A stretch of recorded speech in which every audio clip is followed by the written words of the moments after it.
So are you dealing with the COVID-20 and want to take all those diet pills and do all the things to try to get rid of the weight? Well, that is not going to work. Let's talk about it.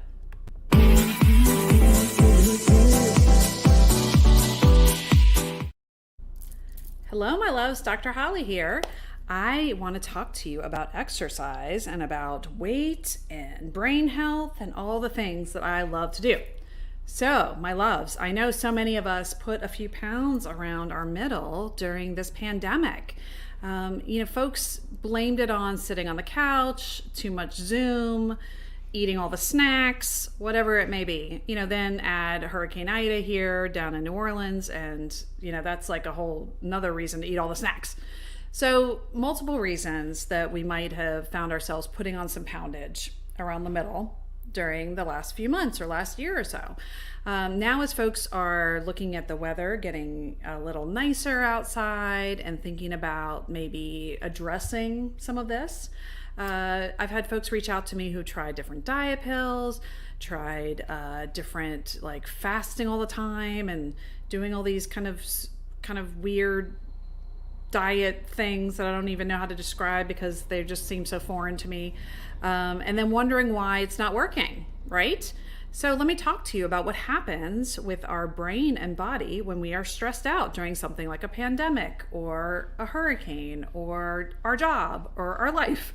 So basically what happens, what happens is that the cortisol, which is a stress hormone, which is normally high in the morning and goes down as the day goes on, it elevates when we go into a state of stress, a fight or flight, we say.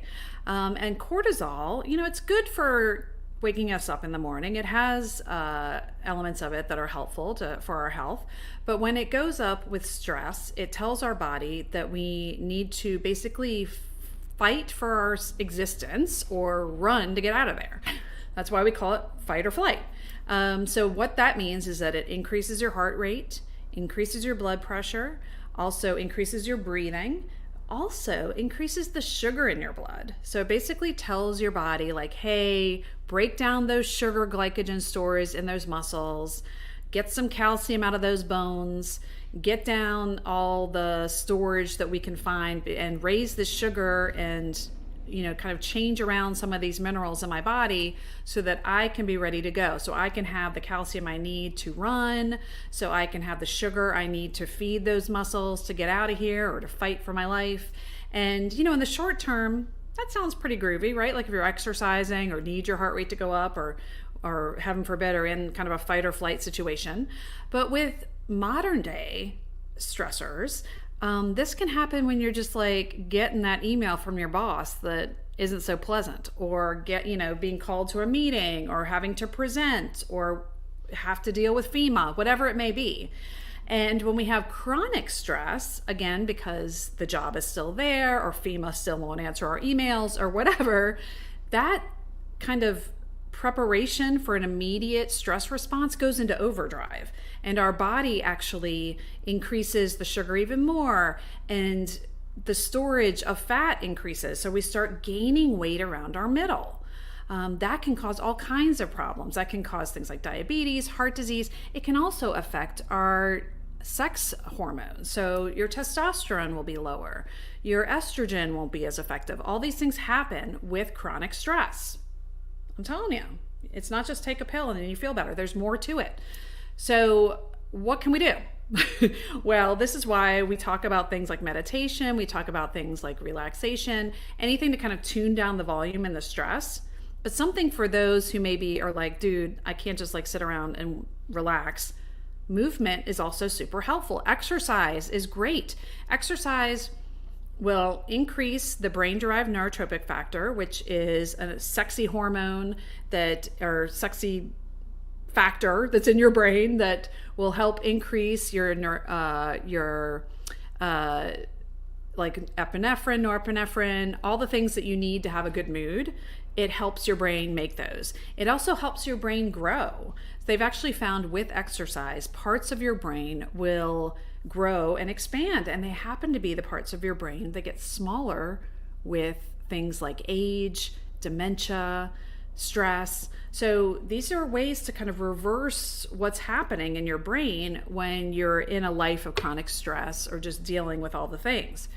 It also helps with our immunity, our inflammation is lowered. And then, of course, the poundage is easier to come off when you're active and moving. So what's the minimum amount, right? This is what people ask me. 30 minutes, 5 times a week, 30 minutes a day, 5 times a week. Yes, 5 days a week. So like 250 minutes a week, basically, of moderate exercise. So like walking fast, kind of getting your heart rate up, but not quite like to the point that you're like out of breath.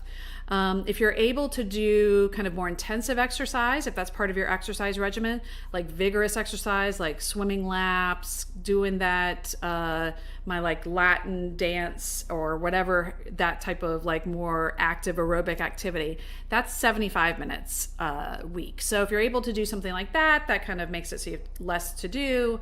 But honestly, just get out and start moving. Just walking around your block is a step in the right direction. Yes, I did. Also, being outside is going to lower that stress hormone. So getting outside early in the day is even better because that's going to help you sleep later. It's just the way the brain works. So really just take a step towards whatever your health goal is. And celebrate yourself for whatever part you can do.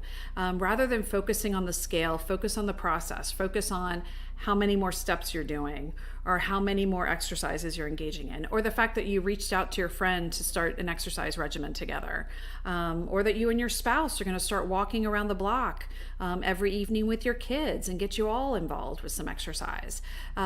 Just whatever you can do is a step more than you did before. I'm going to just keep going with these steps, and it's going to help you feel better. It's going to help your brain work better. It's going to help that cognition, help that mood, and help the poundage slowly come off in a reasonable fashion that isn't fad driven and might actually be sustainable. So I'm sending you lots of love and gratitude for you, and please have a good one, and I'll see you next